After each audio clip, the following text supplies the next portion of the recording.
Hi అండి. గోధుమ పిండితో బాదుషా ఎలా తయారు చేసుకోవాలనేది అయితే చూద్దాము. ఒక కప్ అయితే గోధుమ పిండి, ఒక స్పూన్ వంట సోడా, చిటికెడు సాల్ట్, తర్వాత ఒక స్పూన్ నెయ్యి వేసుకొని పిండిని బాగా మిక్స్ చేసుకోవాలి. ఇప్పుడు కొంచెం కొంచెం వాటర్ వేసుకుంటూ చపాతీ ముద్దలాగా అయితే బాగా మిక్స్ చేసుకుంటూ కలుపుకోవాలి.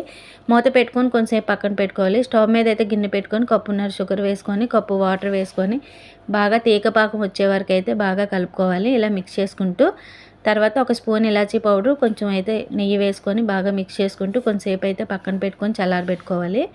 తర్వాత స్టవ్ మీద కళాయి పెట్టి ఆయిల్ అయితే హీట్ చేసుకోవాలి. పిండిని బాగా మిక్స్ చేసుకుంటూ చిన్న చిన్న బాల్స్ తీసుకొని బాదుషాలాగా అయితే రెడీ చేసుకోవాలి. ఇలాగైతే బాదుషాలన్నీ నేనైతే తయారు చేసుకున్నాను.